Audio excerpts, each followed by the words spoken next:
Amém, queridos irmãos, chegamos à quarta-feira, terceira semana. Nessa terceira semana, o título geral é O Pão que Desceu do Céu dá vida ao Homem. O título da quarta-feira, Edificar o Tabernáculo e Entrar na Boa Terra. E o versículo, Mateus 18:3. Em verdade vos digo que se não vos converterdes e não vos tornardes como crianças, de modo algum entrareis no reino dos céus. Senhor Jesus, obrigado, Senhor, por mais um dia. Nesse dia, Senhor, nós te louvamos, nós te damos toda a glória. Senhor, tu és o nosso Deus, o nosso Senhor, aquele que tem nos conduzido a entrar na realidade da boa terra de Canaã, no reino. O Senhor tem nos conduzido com tua rica palavra, tua palavra cheia de espírito, cheia de vida, palavra cheia de luz, uma palavra que traz o próprio Deus para dentro de nós. Diante de tudo que o Senhor fez, nós apenas podemos nos consagrar, oferecer-nos como um sacrifício vivo, para que o Senhor possa nos usar da maneira como o Senhor quiser, da maneira que te agrada. O nosso desejo é agradar o teu coração, Senhor. Não é servir de acordo simplesmente com o que nós entendemos, com nossa capacidade, mas é servir como um sacrifício vivo, santo e agradável ao Senhor. Que essa seja, Senhor, a nossa realidade em aquilo que nós temos feito de errado, aquilo que o Senhor não tem se agradado. Senhor, nós humildemente te pedimos perdão e pedimos a tua luz, que o Senhor sempre nos ilumine para nos mostrar quando nós estivermos andando num caminho errado, quando nós estivermos nos apartando de ti. O desejo de nosso coração até o fim, Senhor, é andar no teu caminho, é servir a ti de maneira agradável. Obrigado, Senhor. Jesus é o nosso Senhor. Muito bem, queridos irmãos, o título dessa quarta-feira, Edificar o Tabernáculo e Entrar na Boa Terra. Ontem e na segunda-feira nós vimos preparação de um exército. Por quê? Porque hoje, irmãos, nós estamos em guerra. O apóstolo Paulo mostra isso para nós em Efésios 6. A batalha já foi vencida pelo Senhor. Por isso, quando você olha para Efésios 6, você vê a armadura de Deus, você vê que basicamente são itens defensivos. E ali no começo, Paulo ele diz, revesti-vos de toda a armadura de Deus para poderdes ficar firmes contra as ciladas do diabo. Então nós estamos numa posição de vitória. E qual é a estratégia de Satanás? É nos tirar dessa posição. Efésios 2, Paulo é muito claro, ele mostra ali no começo de Efésios 2, a situação em que nós estávamos. E aí ele diz, estando nós mortos em nossos delitos, nos deu vida juntamente com Cristo, pela graça sois salvos. E juntamente com ele nos ressuscitou. Veja, irmãos, nós estamos ligados a Cristo, então nós recebemos vida com Cristo, nós ressuscitamos com Cristo, e o final diz, nos fez assentar nos lugares celestiais em Cristo Jesus. Então a posição de um cristão é em Cristo Jesus, é na vitória.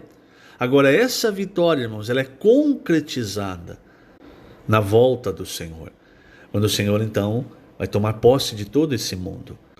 Então o que Satanás quer hoje, irmãos, é nos tirar dessa posição, nos desviar do caminho de Deus, abalar a nossa fé na palavra de Deus, enfim. Então ali em Efésios 6, você vê que a armadura ela defende, inclusive dos dardos inflamados do maligno. É o capacete da salvação.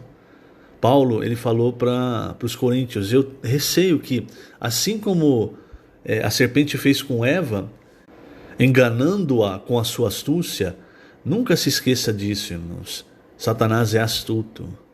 Assim também seja corrompida a vossa mente e se aparte da simplicidade e pureza devidas a Cristo. A simplicidade e pureza, irmãos, devidas a Cristo é o que guia o nosso serviço. Quando nós aceitamos os dardos inflamados de Satanás, nós vamos ficando confusos, vamos ficando, ao invés de servir como crianças, nós vamos nos tornando complicados, nada para críticos demais, nada está bom.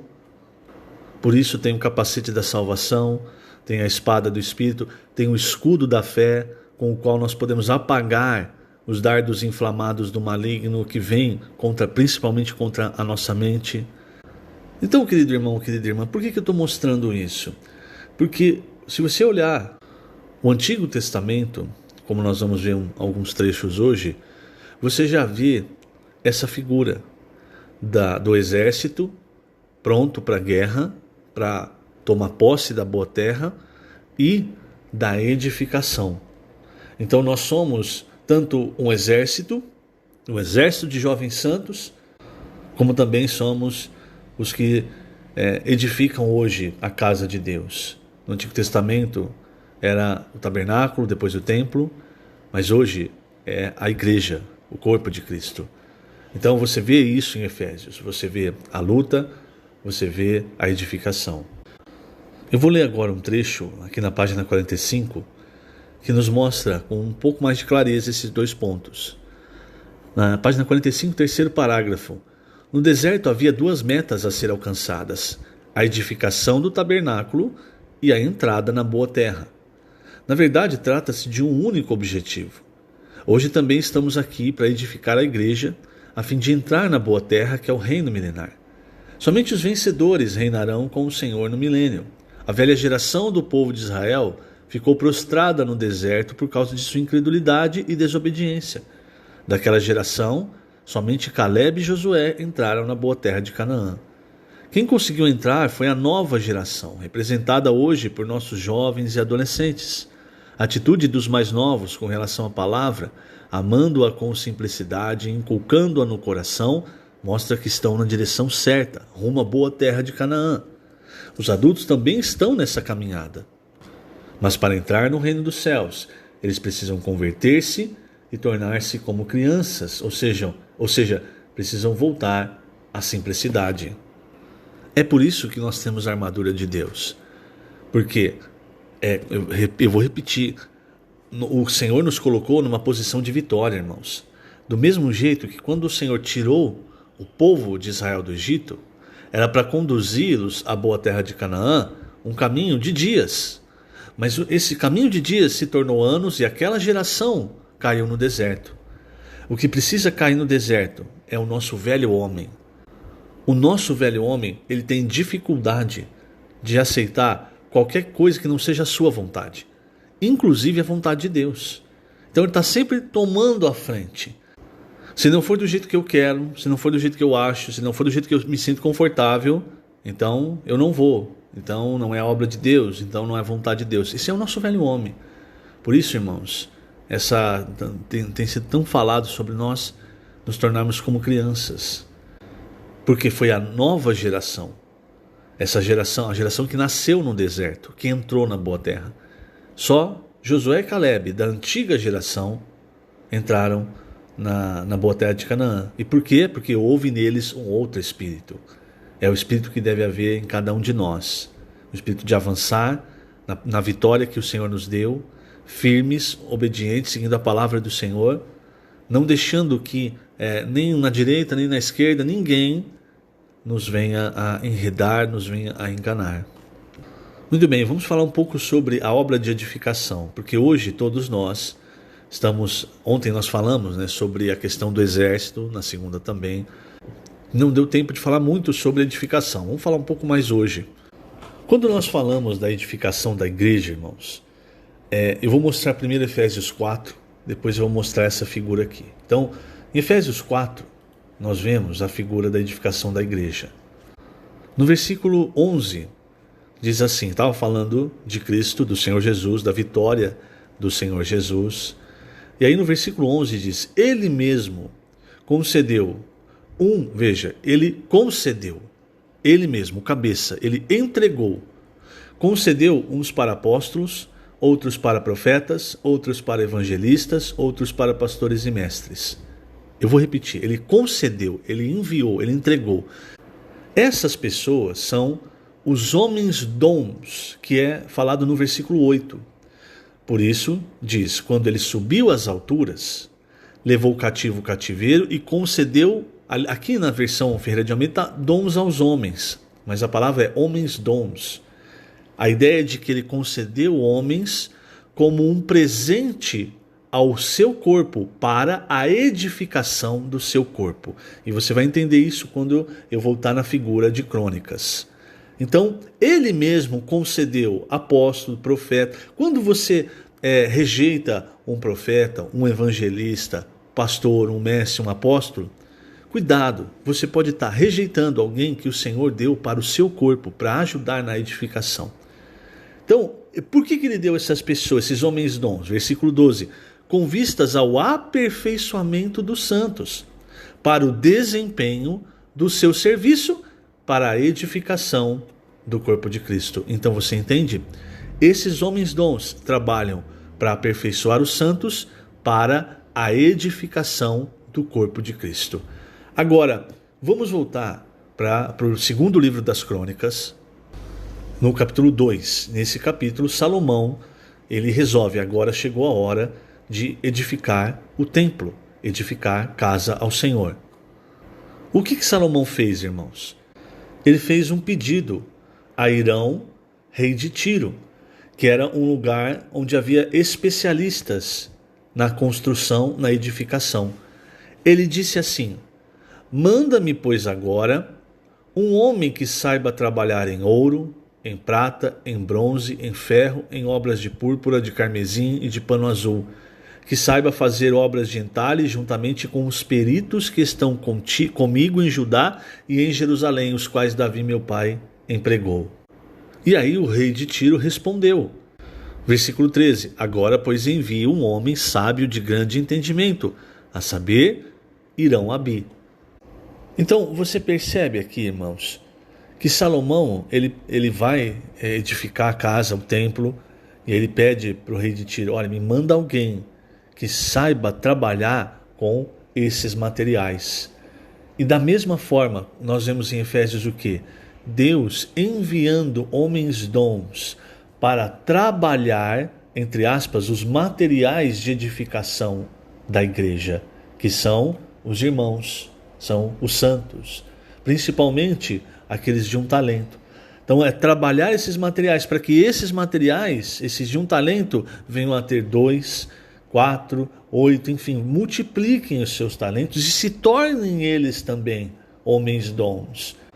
E quando nós falamos de trabalhar, quando nós vemos aqui em Efésios que esses pastores, mestres, evangelistas, profetas, apóstolos, eles servem para o aperfeiçoamento dos santos, para que eles desempenhem o seu, aqui está serviço, mas a palavra é ministério. Isso inclui, como aí você pode voltar à edificação do templo, isso inclui, irmãos, que esses materiais muitas vezes eles precisam ser serrados, cortados, eles precisam ser adequados. Às vezes o tamanho não é suficiente, precisa de um tamanho maior. Por isso nós falamos tanto de crescimento. Tudo é para edificação, irmãos. Então, se Deus entregou esses homens dons, é como naquela figura que nós vemos em Crônicas, do rei mandando Hirão. Por quê? Porque tinha habilidade e sabedoria para trabalhar com aqueles materiais. E é interessante, irmãos, porque quando Deus trabalha, quando Deus nos dá dons e trabalha com esses dons, para que esses dons se transformem em ministério, o ministério edifica a igreja, não são dons em que, por exemplo, como em Atos 2, o Pentecostes, em que as línguas de fogo vieram até os discípulos, eles falaram em línguas naquela oportunidade, depois eles nunca mais falaram em línguas. Não há outro registro senão em Atos 10, que novamente descem línguas de fogo, ali na casa de Cornélio, quando os gentios estão, a primeira família gentia está sendo introduzida na igreja. O que eu quero dizer? Não é uma sabedoria, não é algo que vem até você e depois vai embora. O dom, ali em Romanos 11, Paulo, ele diz que os dons e o chamamento de Deus são irrevogáveis. Então é algo que você vai ter para o resto da sua vida. E aí você vai ter uma escolha na sua mão. Você vai usar isso que Deus te deu para a edificação da casa dele, da igreja, ou ao seu próprio favor, para você mesmo, para o seu próprio benefício. E aí entra a figura de Hirão também. Por quê? Segundo Crônicas, capítulo 2, versículo 14, diz assim, que Hirão era filho de uma mulher das filhas de Dan, ou seja, do povo de Israel, e cujo pai foi homem de Tiro. Então essa é daí que vem o nascimento, a origem de Irão. Eu vou ler aqui na página 46 o terceiro parágrafo. E você vai perceber, irmãos, que mesmo um dom que Deus te deu é algo que precisa ser levado à morte e ser trazido em ressurreição, para que aí sim Deus possa usá-lo na sua edificação. Porque a edificação da igreja, a igreja só é gerada com a ressurreição de Cristo. O que nos mostra que tudo relacionado à igreja, para ser aceito por Deus, precisa passar pela morte e ressurreição. Então vamos ver aqui, página 46, terceiro parágrafo. Como vimos, o pai do habilidoso Irão-Abi era proveniente de Tiro e a mãe era judia, da tribo de Dan. Por ser filho de uma mulher judia, ele era considerado judeu. Seu pai, por sua vez, era de uma região de homens habilidosos. Todas as coisas que nos sobrevierem e que experienciamos ao longo de nossa vida compõem nosso histórico. Nossa família, nossos pais, a infância, a juventude, a escola em que estudamos, o exercício de nossa profissão, as habilidades que adquirimos. Tudo isso foi para quê? Toda essa vivência representa o pai procedente de Tiro, aquele lugar cheio de pessoas habilidosas. Espiritualmente falando, pertencemos ao povo de Deus, à sua igreja. Porém, o Senhor nos faz passar pelo mundo secular para adquirirmos habilidades. Agora eu vou pular para o último parágrafo da página 46, para resumir por causa do tempo. Como isso acontece? Não usamos diretamente nossa habilidade natural ou adquirida, mas em primeiro lugar devemos deixar morrer essas habilidades, como ocorreu com Moisés. Aos 40 anos de idade e cheio de capacidade natural, ele quis servir a Deus e libertar o povo judeu do Egito à sua maneira. O Senhor não aceitou aquela atitude bem intencionada, porém praticada com sua força natural. Quando Moisés estava com 80 anos de idade, o Senhor o chamou, mas ele replicou que nada mais podia fazer porque estava velho. O Senhor, contudo, reafirmou que agora sim ele estava bom e poderia ser útil para Deus. Todas as habilidades que ele adquirira, o Senhor então usou em ressurreição. Foi aí, irmãos, que Moisés aprendeu de verdade o sentido de servir a Deus, que nada procede dele, que tudo vem de Deus. Então você vê, por exemplo, no caso em que Miriam e Arão se voltaram contra ele, você vê que o relato é que Moisés era o homem mais manso da terra. Ele não reagiu com Corá, com a rebelião de Corá, ele simplesmente deixou Deus fazer. Deus é que vindicou Moisés. No único momento em que Moisés deixou sair o seu homem natural, quando ele bate, ele estava com raiva do povo, da incredulidade do povo, ele vai e fere a rocha a segunda vez, isso tirou Moisés da entrada na terra de Canaã. Por isso, irmãos, nós precisamos aprender que para servir a Deus, você pode sim ter habilidade, mas porque Deus vai te dar habilidade, Deus vai te dar dons. Você pode ser um homem-dom, mas você precisa aprender também que Deus vai fazer tudo isso passar pela morte para que você o sirva em ressurreição. Porque quando você o serve em ressurreição, você percebe a glória não é minha, a glória é de Deus. Quem faz a obra é a palavra de Deus. Eu sou apenas um canal. Muito bem, eu vou encerrar, página 47, o último parágrafo. Você vai perceber nesse parágrafo que eu comecei dizendo, em toda a Bíblia, duas coisas vão do início até o fim. O exército de Deus e a edificação de Deus. Você tinha isso com o povo de Israel. Você tem isso com a igreja. Nós precisamos aprender a ser o exército de Deus, o exército de jovens santos. Nós precisamos aprender também a ser esses que edificam a casa de Deus. Hoje, talvez você começou a sua vida cristã e recebeu muita ajuda de homens dons.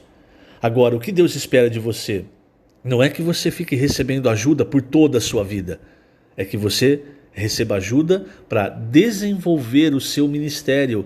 E aí, multiplicando os seus talentos, eu estou falando daquela figura da parábola dos talentos, você também se torne um homem-dom e venha a ajudar outras pessoas. Esse é o ciclo da edificação. Então, finalizando, página 47, último parágrafo. Neemias edificava os muros de Jerusalém e, ao mesmo tempo, sofria com os ataques do inimigo. Ele trabalhava com uma mão e com a outra empunhava uma arma. Isso mostra que a edificação exige luta, porque há uma guerra espiritual. O plano do diabo é provocar destruição e caos. Ele quer destruir tudo o que Deus faz. Sua obra é roubar, matar e destruir. Mas a economia de Deus é edificar a igreja e levar-nos à glória. A economia divina envolve construção, edificação. Hoje alguns falam palavras negativas e fazem uma obra de destruição, prejudicando as pessoas. Não coloquemos nossa atenção em aspectos negativos, mas sim em aspectos positivos. Nosso foco é positivo. Temos uma obra a realizar, um reino a defender. Por isso vamos fixar uma meta positiva e edificar a casa do Senhor, sem, entretanto, relaxar, porque o inimigo vai tentar parar a obra de Deus.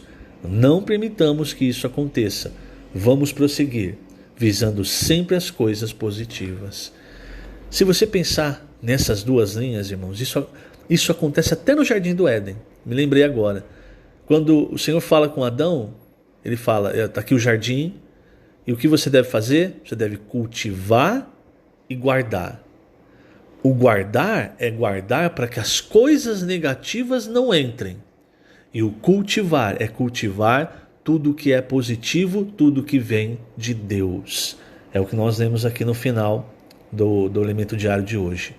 Nós guardamos para que nada negativo entre. Em tudo que é positivo, nós cultivamos. Que o Senhor te abençoe grandemente nesse dia. Lembrando, estamos colocando essas gravações no canal do YouTube da Igreja em Ribeirão Preto. Jesus é o Senhor.